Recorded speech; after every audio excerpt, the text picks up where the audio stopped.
Morning, folks. Today I'm going to be talking to you about collars, a little bit about leashes, maybe something about treats, and maybe I'll talk a little bit about Bela here. Come here, Bela. Bela is a 6-month-old. She's a 6-month-old Labradoodle, and unlike Zeus, our standard poodle that we videoed in a previous video, Bela here is a very, very confident puppy, and I like to use the word confident because I think it's more appropriate and doesn't give a dog a bad reputation with people. You may hear other people talk about dogs in a fashion that they say they're aggressive or hyper, out of control might even be some of them. I think that those are monikers that really are detrimental to the dog's future, because if they get that kind of a moniker that they're hyper, they're handled much too often in the wrong way. I'm not saying that a dog that has a lot of confidence, as Bela does, doesn't need to have maybe different kind of training than a dog like Zeus, the standard poodle that you've seen in other videos. Every dog is different. Every dog requires different types of techniques, and every trainer has to be somewhat flexible on how they reach back into their arsenal of knowledge when they're working with a dog and the different dispositions that different dogs might have. Bela, being a Labradoodle, has the smarts that most poodles have, that is part of the breeding when Labradoodles and Golden Doodles and all of the Doodles have been bred. It's one of the things is for the intelligence that comes with the poodle side of it. And she's figured out that I have something in my pocket back here that I actually wanted to hide from her so that she could participate a little bit more in the video. Get out of there. Then go off in the corner. I have a bull's horn. A bull's horn versus a deer antler, both of which are my two favorite chew toys for a dog. And the bull's horn, along with the deer antler, is a very soft material, even though it's hard. It's hard, but it's softer than the dog's teeth. So a dog is able to chew on this and get get the chewing that they want to get out of their system without potentially hurting their teeth. Anything that the dog chews on that's hard, a bone, a horn, a deer antler, whatever it might be, always has the potential of hurting a dog's tooth, cracking a tooth. But it's less likely with these softer materials, or at least the materials that are softer than their teeth. This happens to be one of Bela's favorite chew toys, so I had to pick it up before so that she would stick around here. But she figured out it was in my pocket. So we'll see. I may have to give it to her and let her go in the corner and have fun with it, so that I can finish videotaping this this segment. The thing that I wanted to talk to you guys about were the different types of collars that can be used. And I think I'll start with the worst, or I don't know if I want to say worst, but the collar that might be able to inflict the most amount of discomfort to a dog, and that would be what I call the spiked choker. Well, I guess before the spiked choker are electronic collars. The electronic collars give electrical stimulant to different degrees, depending on each dog and what level of electrical stimulant is needed. I'm not really in favor of those. I'm not really in favor of these spike collars either. I do admit that there may be dogs that both might be an appropriate method to be used, only if it's in the hands of somebody who really understands how to use either an electric collar or a spike collar, and a dog that really does require that type of training. That isn't very often. Quite often you'll see the bigger the dog is, they have these spike collars, and that's because of the size of the dog and the difficulty that the individual might have dealing with that dog. That's why it's very important with all dogs, when they're puppies, that you start working with them on a leash with a collar and loose leash walking, because when that dog, if it does grow up to be a 100-pound dog or more in some cases, it can be overpowering, and the only alternative for a lot of people might be something like a spike collar, which isn't necessary if that dog was worked with at a very young age. I start working with the dogs when they're 6-8 weeks old, believe it or not.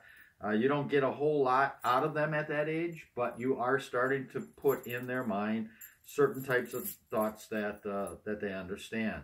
I'll let a dog walk around, a little puppy, a 8-month-old puppy. I'll attach a leash to the dog just so that the dog is walking around the house with a leash on, so that the leash isn't something that is foreign to them as they get a little bit older and actually need to require to go for a walk. You've heard me say in other videos, a dog outdoors should never be without some sort of a leash on. I don't care how well trained that dog is, always have the handlebars on your dog. You need the handlebars. Without a handlebar, you can't control the dog. Anyway, let me take this off of you, Bela. The next level of collar would be a regular choker collar. Okay, the choker collar is a useful collar as well. You can't have that yet, but in a minute, because I'm going to use this on you to show people how to put it on. The choker collar is a useful collar as well, but again, really only with the right kind of dog's disposition, and only really with somebody who knows how to handle a dog. It should always make the letter P. So if you look at this, and I hope you can see it, the long part comes up here and circles around. So as you look at it, it forms the letter P. The letter P is the proper way to have a choker put on a dog when a dog is trained to heel to your left side, which is what most dogs are trained to heel on. The reason for it is that when you have it in the letter P and the dog is on your left side, like you see right here, as I release the tension, you can see that the choker releases its tension through gravity. However, if I put it on this side, you can see that no matter what, the choker still stays choked. So a dog needs to be on your left-hand side if trained properly. And as you look at the dog, Bela, come here, heel. As you look at the dog, it should make the letter P as you slip it over the head. Next thing you want to do is you want to make sure that this choker is pulled up high on the head, right behind the ears. Come over here, Bela. Good girl. You can see here that the choker is right up against the top of her head and her ears. You don't want this choker to fall down here on the neck, because that's where the dog can get hurt on this side, on the dog's throat side, if you yank that chain, if you yank this choker. So high on the head, keep that tension there. You can keep that tension there without choking the dog. You're just keeping it up high enough so that it stays there while you're walking that dog. Again, I don't recommend this. I don't think it's necessary in most cases, but in the cases that it is, do it the right way. The most important thing about this type of collar is really not its ability to choke the dog. That's what most people use it for, but it's really the sound that it makes when you tug on a leash.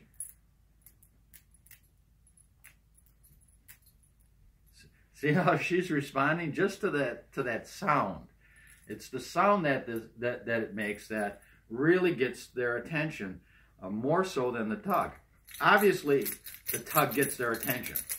You don't want to tug and pull a dog, if at all necessary, and you don't want the dog to be pulling you. But that sound that it makes, by the way, you can see I'm pulling on this. I'm not hurting my hand at all. So there isn't so much pain involved with these as much as the potential of hurting the dog. So the sound that it makes will tip it off. As long as I'm showing that, I may as well go back to the spike collar. I'm going to put this on my hand too, and I'm going to pull that. I can feel the spikes, and I'm not going to say that there isn't a degree of pain that goes along with this when I pull and tug on it. There is a degree of pain, but it's a minor degree of pain. It really doesn't hurt. And really, the biggest problem with both of these collars is the potential of hurting the dog physically on their throat, that larynx area of their throat, if I'm calling it correctly. I think that's what it would be called, is really what would injure a dog. So I don't really recommend that. The next type of collar, though, that kind of implements the noise that I talked about earlier, and gives you a little bit of that choking ability, is this Martindale type collar. This Martindale type collar is a buckle type collar, so you just put it on. You can adjust it for the size of the dog. You don't want it.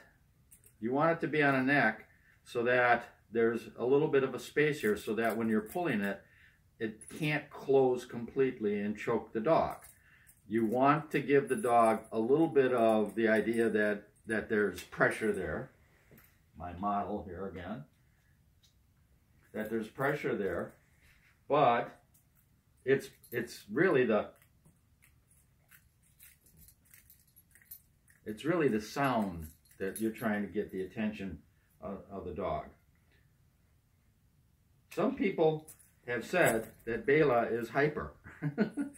You can see that she is a little bit more animated and playful, and when she does get around the other dogs or new people, she does get excited. She's happy. I like to call it confidence, like I said before. But when we're alone and we're working like we are right now, you can see that she's really a very friendly dog. There's no hyperness about her. There's no aggression involved there. And but I think you can see that she's confident. You want me to give this to you so that you can go somewhere and eat that? Have fun. Okay. The next type of collar is the type of collar that Bela actually has on right now. It's just a regular nylon type collar. And I guess some of them are leather. It doesn't really matter. There's no choking that's involved as exists with this type of a collar. It doesn't choke. Doesn't choke like the Martindale. And for the most part is really the only collar you really need for most dogs. If you start the training young, if you are always training, always be training, ABTs, and always be consistent in your training, the ABCs. Again, you need to be flexible. There's exceptions to every rule, and exceptions to every disposition of every dog, exceptions to every handler and how he or she handles a dog, and exceptions to every owner and how an owner handles a dog and what an owner expects from a dog. The biggest problem with dogs is unwanted behaviors. And most of those unwanted, I shouldn't say most, I'd be willing to say that all of the unwanted behaviors that a dog has are actually taught by its owners, maybe not intentionally. In most cases, it isn't intentionally, but it is taught. When the dog is a puppy and the dog jumps up on you and that's allowed to happen, you can't get mad at the dog when he's a 90-pound dog later on and he jumps up on somebody, because it was allowed to occur and the dog learned it when she was maybe a little bit of a puppy. Hi, Bela. What's going on out there? So that concludes what I wanted to talk about today, which is really just that. Oh, one other thing I did want to talk about are treats. Okay, I do have a treat bag here, and I leave it on my right-hand side. And the treat bag is used for me most often as a reward to my dog, for being my friend. I try not to train dogs or lure dogs to perform for treats. Now, if I were competing to some degree in a ring, if I were entertaining on a stage, I would probably use treats more readily to control the behavior that I want to occur. But when I'm talking about general obedience training, or even the training of a service dog, I don't use treats, if I can help it, as a lure. So what I mean by that is I don't tell a dog to sit, and when they sit, give them a treat. Tell them to sit, and when they sit, give them a treat. Now, I might do that in the very beginning.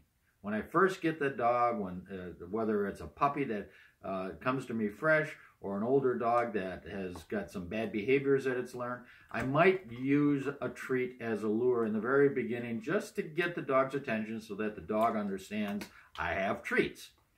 But once that's occurred, once I'm past that point and the dog realizes that I'm expecting that dog to perform the command based upon its wanting to please me more so than it getting a treat, then those treats really no longer become part of the training. I have them. They're on my side, on my right-hand side, because dogs are trained, most dogs are trained to heel on your left-hand side. So I keep the treats away from the dog when we're working, and I give the treats to the dog as a reward just for being my friend and just for being a good dog. And I don't know if Bela is going to want to give up her little bone there that I just gave her, or her bull's horn, for a treat. You want a treat, Bela? Here you go. Good girl. Okay. And she just got that treat just because she was a good girl. There was no reason for it. It was me reinforcing in her mind that I do have treats. So she knows that I have treats. You're going to come back and see if I have any more? No, you can go back on your bone. Go eat your bone. Go eat your bone. And that I do reward the dog for treats, or with treats, just for being a good dog. So I think that concludes everything. The collars, the treats. Always keep your dog on a leash. Always be training. All ABTs. Always be consistent in your training. ABCs. Have a good day, and I'll see you probably tomorrow.